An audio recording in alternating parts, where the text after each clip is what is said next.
Hey there, I'm talking to you, the one with big dreams and aspirations, but who often feels like they're stuck in a rut. You've clicked on this video because deep down, you know you're capable of so much more. Yet, despite your ambition, you find yourself procrastinating, unable to take the steps needed to achieve your goals. You've tried everything: meditation apps, productivity software, cold plunges, waking up at 5 a.m., but nothing seems to stick. Does that sound familiar? What if I told you the problem isn't that you're lazy? In fact, the real issue might be something that you've never considered before. Stick around because we're going to deep dive into what really is holding you back and, more importantly, going to show you how to set yourself free from laziness.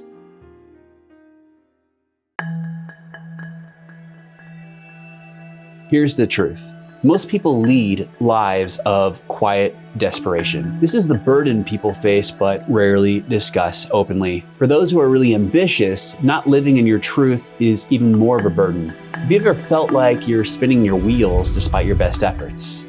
Well, let me be clear. You are not alone. This isn't about productivity hacks, motivational speeches, or biohacking.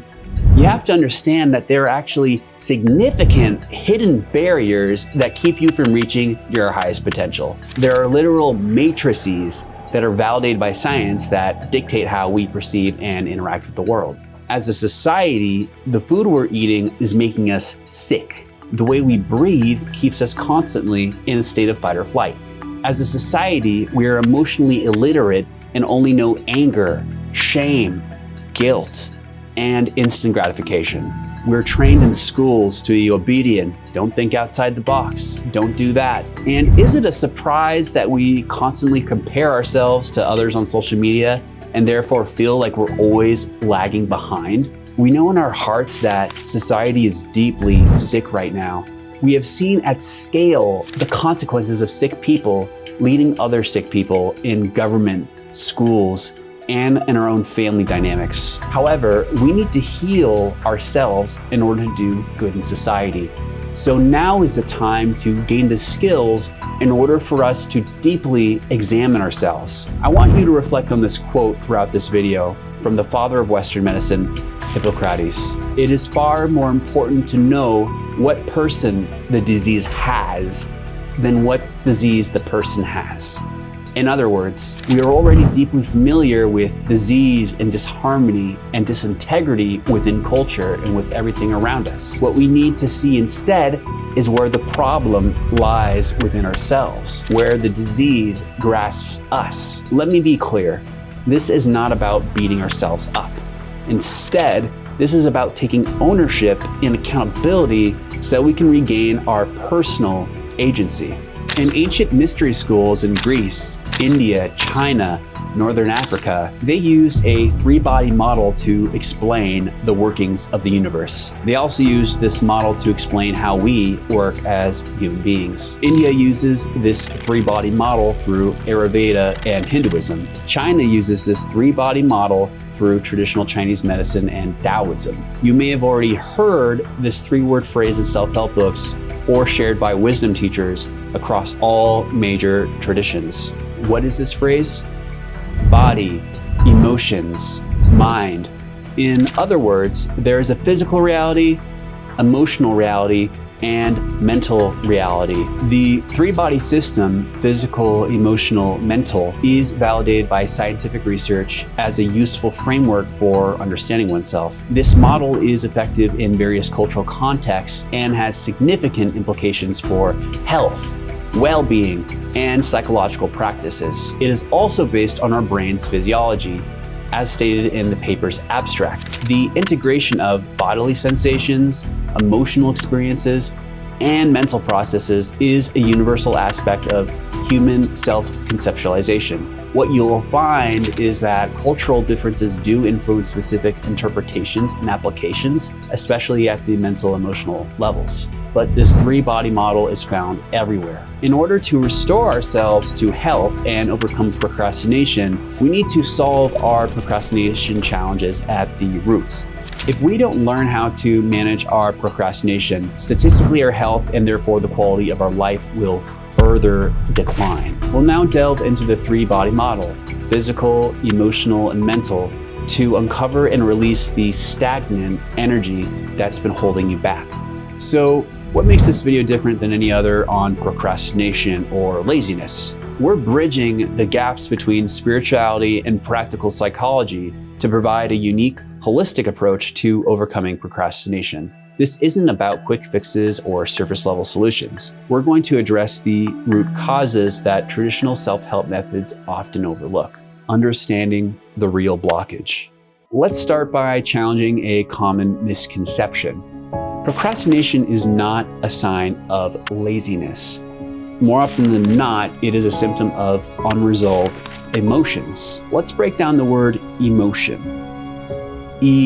Emotion. Emotions are energy in motion. When they are working, we have the energy and enthusiasm to live our lives out to the fullest. At their worst, when working properly, they make us take quick, impulsive decisions that have long-lasting consequences, good or bad. We've all seen what happens when someone gets short with a spouse, a family member, loved one. But when our emotions are truly suppressed or ignored, they become stagnant. This stagnant energy acts as an invisible barrier, preventing you from moving forward. These unresolved emotions stem from various sources: a fear of failure, worrying that you won't succeed, so you avoid trying altogether; fear of success, believing that achieving your goals will bring unwanted change or responsibilities; past traumas, negative experiences that have left emotional scars; limiting beliefs, deep-seated notions like "I'm not good enough" or "I don't deserve success." This emotional baggage doesn't just disappear, it festers, creating resistance and leading to procrastination and self-sabotage. The more procrastination and self-sabotage you experience, the more the belief that you are a broken person is reinforced. Consciously, in our conscious mind, we know that others can change, but unconsciously, somehow, we believe we are unfixable. So how do you change this belief? How do you adopt an attitude that we can change, we can move forward? The first step is awareness. You can't change what you're not aware of. In order to become aware of ourselves, we need to dedicate some time in our day to watching and observing our thoughts. The wisest people in history have done this for thousands of years on almost every corner of the planet. The most intelligent and successful people alive today also engage in this behavior regularly. This practice is called mindfulness. It's important to do regular mindful reflection. The next opportunity you have, set aside some quiet time. Close your eyes and take deep breaths. Think about your goals. Notice any feelings that arise. Do you feel anxious, fearful, or doubtful? The more clarity you gain with your feelings, the more they can be released. Journaling. Write down your thoughts and emotions without any judgment. No judgment whatsoever.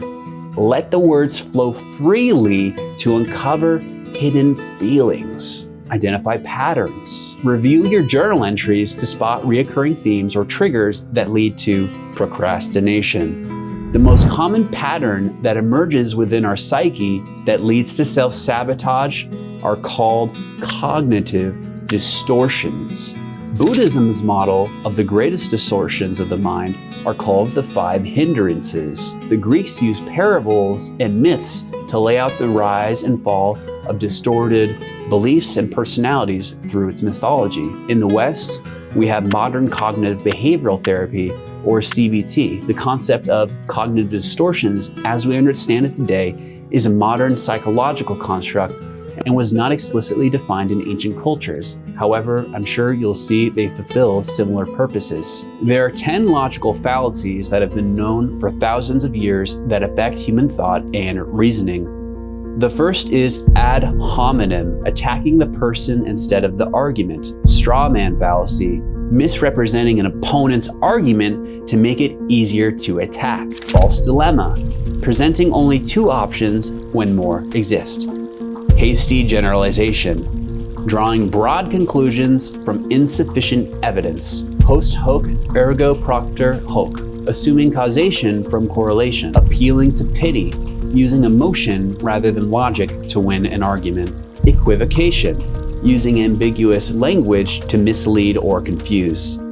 Slippery slope, arguing that one step will lead to a chain of related events. Circular reasoning, also known as begging the question, using the conclusion as a premise.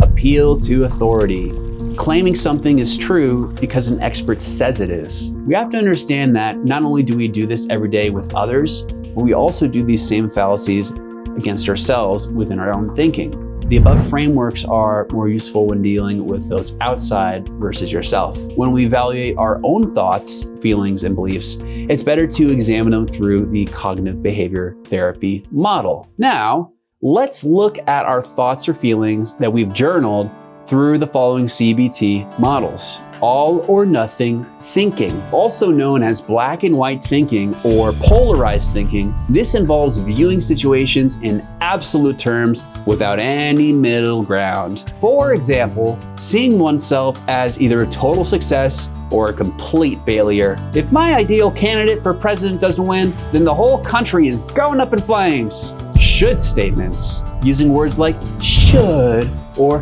must or ought to set unrealistic standards for oneself or others. This can lead to feelings of guilt or frustration when these rigid expectations aren't met. I didn't do what my family, parents, spouse, or society wanted me to do, so, well, I should be doing those things. Labeling, defining oneself or others entirely based on a single behavior or characteristic. For instance, thinking, I'm completely useless after making a single mistake. Personalization and blame, taking excessive responsibility for situations that involve many factors beyond one's control, or blaming others entirely for complex issues. It's my fault that happened to me as a child. I shouldn't have been in that situation. Or, it was my parents' fault. They're the ones to blame for me not getting a proper education throughout school. Overgeneralization, drawing broad conclusions from a single event or piece of evidence. This can lead to believing that negative experiences will always repeat themselves. I just got rejected from another job. This always happens to me. Mental filtering, focusing solely on negative aspects of a situation while ignoring or discounting positive elements. I only got 3 responses back after dozens of job applications. This is so exhausting. Catastrophizing, anticipating the worst possible outcome in any given situation, often without considering more likely or less severe possibilities. If I drive my car on New Year's, I'll definitely get into an accident. So many people are drunk driving this day. Emotional reasoning, assuming that one's emotions reflect the truth of a situation without examining the evidence objectively. I feel terrible after overeating that meal over Easter holiday. I can't possibly file my taxes right now. I'm not in the mood to do homework or practice meditation either. I'll just sleep. This is not an exhaustive list. Instead, this is meant to get you to start being familiar with these patterns so that you can label your thoughts and see the distorted thinking for what it is. By identifying these patterns, CBT helps individuals challenge and reframe their thoughts, leading to a more balanced perspective and improved emotional well-being. This process is a key component of CBT's effectiveness in treating various mental health conditions. By bringing these hidden emotions to the surface and labeling them appropriately, you diminish their control over you. Awareness empowers you to make conscious choices rather than being driven by unconscious fears. This clarity is the first crucial step toward breaking free from procrastination. The next time you feel like procrastinating, you can write down your beliefs and fill out the form below. Using the cognitive biases and logical fallacies, you can begin evaluating where your beliefs come from. And then you can make estimated guesses. There's a perceived level of difficulty in your everyday tasks, and then there's the actual level of difficulty. We can do the same process with your tasks you're procrastinating. There's also a predicted level of enjoyment, and then there's the actual level of enjoyment of the task. Oftentimes, your predictions are not very accurate and can be completely different than reality, but you won't know this until you make these recordings. So write this out in your journal or create a Google Sheet if you prefer things digital, and make an inventory of all your tasks using this method. The 3-body model for release. Understanding your emotions is essential. This is why the ancient mystery schools tell you to know thyself. But awareness alone is not enough. To create lasting change, you need to be able to address these issues on multiple levels. No problem or challenge exists on one plane of reality. All problems have a physical, emotional, mental component to them. If you do not know how to break down and understand your problems at these 3 levels, such as our ancient and wise ancestors did, then this will lead to misunderstanding and suffering. This is where the 3-body model comes in, a holistic approach to targeting the physical, emotional, mental aspects of your well-being. We've already talked about some of these topics already. We've talked about addressing our emotions, energy in motion, emotions. We've talked about intellectually understanding what's holding us back through logical fallacies, cognitive distortions, and challenging our fundamental beliefs. Now we'll evaluate in more detail what the ancients of Taoism, Hinduism, and Greeks called the 3 bodies. Physical body. The Taoists call this the Jing body. The Western mystery schools call this the vital body. This is the physical body, but it also encapsulates the physical sensations that your body experiences. Your body stores tension and stress, often manifesting unresolved emotions as physical symptoms. If you look at somebody's body, their gait, their expressions, or how they present themselves, you tend to already have a notion of the good qualities or issues they have. Depending on the field, medical specialists sometimes already know what's wrong with the patient upon first glance, but they can't say that obviously. We often know the very obvious solutions for people on a physical level just by looking at them, but we find it incredibly difficult to label this for ourselves. If someone is morbidly obese, they can eat less calories and exercise. If someone isn't getting dates, they can change their appearance and spend more time in places where they can meet a suitable partner. If we ask ourselves to do any one of these same things, we'll find resistance at all levels because we are not yet fully aware of our emotional or mental body. These patterns then become stored in our physical body because we don't know how to clear the emotional body or astral body. Taoists call this the Qi body. Western mystery schools call this the astral body. This is the realm of your feelings and emotions. Unprocessed emotions create energetic blockages here. People eat their feelings, and their feelings are then stored throughout all their body. People carry tension in their shoulders and then have a hard time loosening up. When someone is anxious or depressed, it's almost like they have a fog around them, or they have a weight that they can't lift off. Angry people seem like they have steam coming out their ears. Our emotional body is very subtle, but observable through other people's physical body, as well as a sum total feeling we experience in their presence. Emotional bodies tend to store the energy of our most deep-seated belief systems and energy of our unconscious. These deep-seated beliefs about ourselves, others, and the world form the foundation of our emotional body. These beliefs can be empowering or restrictive, influencing our decisions and actions in profound ways.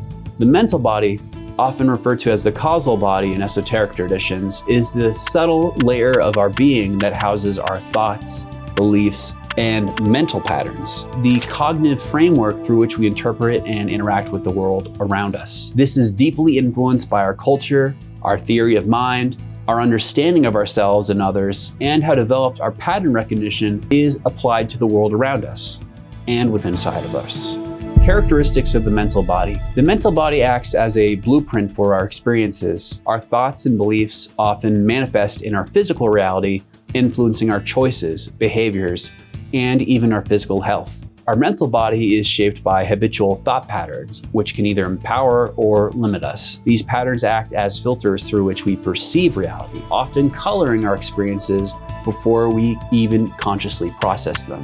The mental body is home to our conceptual understanding of the world. including our knowledge, ideas, and intellectual capacities. It's where we formulate plans, analyze situations, and engage in abstract thinking. So how do we process energy within our three bodies? The currency of our physical body is potential energy, kinesthetic energy. Within our physical body, we want to keep growing and stop atrophy from happening in our lives. We want all of our organs, cells, and vital functions to be continuously developing, healthier, and to be in peak capacity. Our health is our wealth. In other words, it's our vessel for all of our potential sensory experiences while we're alive. The currency of our astral body is chi. In India, this is known as prana. This is closely related to breath, air, water, and blood flow. If any one of these things is to become stagnant, then the quality of our lives either greatly diminishes or we die. What happens if you don't breathe for 5 minutes?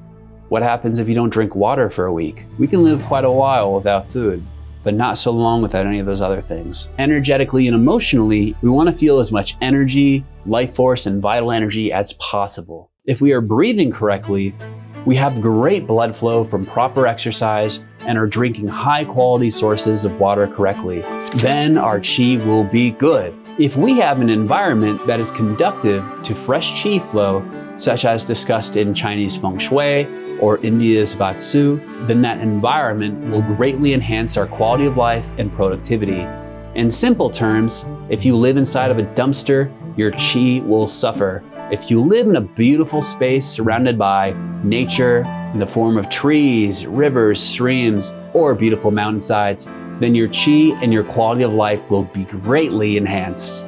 The currency of our mental body is the cultivation of our consciousness. The Taoists call where we place our attention to affect reality, yi. A Taoist extends their yi through their 6 sense gates: sight, hearing, feeling, smell, taste, and insight to affect their internal reality and reality outside of themselves. People who develop their mental body end up as the most successful people on the planet. That could be in meditation or in the boardroom. Whatever you were born on this planet to do, you can develop your mental body to understand it thoroughly. There are 2 sides to this.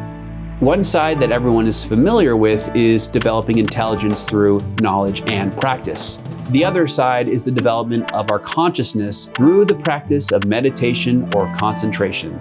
Some people, like Steve Jobs or professional athletes, cultivate superhuman concentration naturally in pursuit of their goals. Others, like the ancient spiritual masters from the past, like Jesus or the Prophet Muhammad, do this through extensive meditation practices in order to heighten their level of consciousness to the fullest extent humanly possible. Studies show interesting results in the brains between long-term meditators versus business professionals. When directly working to develop consciousness, in one study, they showed brain waves of long-term meditators versus CEOs. When directly working to develop consciousness, these meditators developed an immense amount of gray matter in their brain, life satisfaction, and the ability to generate and alter their biology in ways not thought to be humanly possible even 50 years ago. So how do we develop the currencies of our 3 bodies in order to have surplus capacity and energy to accomplish our loftiest dreams and goals? Let's start with physical movement. We need to exercise regularly, engage in activities you enjoy, like running, swimming, dancing. Physical movement releases endorphins and reduces stress hormones. You can do mind-body practices like yoga, tai chi, qigong, and combine movement with breath and mindfulness. This can help you release stored tension in your body. You can practice breath work. Techniques like diaphragmatic breathing or the Wim Hof method can improve energy flow and reduce anxiety. You can start using emotional processing techniques like self-compassion. Practice kindness towards yourself and acknowledge your feelings and experiences without judgment. You can practice emotional release therapies. Methods like EFT tapping or somatic experiencing help process and release trapped emotions. You can do a mindfulness meditation. Spend time every day observing your emotions as they arise, allowing them to pass without clinging to them. You can do mental practices like cognitive behavioral therapy, This can help you work on identifying and challenging negative thought patterns. This can be done with a therapist or through self-help resources. You can also do what's called mood journaling. Keep a daily log of your moods and the thoughts associated with them to identify triggers and patterns. Dr. David Burns' Daily Mood Journal is highly recommended. You can practice self-inquiry. You can ask yourself probing questions like, why do I believe I can't achieve this on time? Or what evidence do I have that supports or refutes this belief? You can practice spiritual prayer or affirmations. If spirituality resonates with you, use prayer or affirmations to reinforce your positive beliefs. By addressing all three bodies, you create a synergy that accelerates your healing and growth. You're not just treating symptoms, you're tackling the root causes.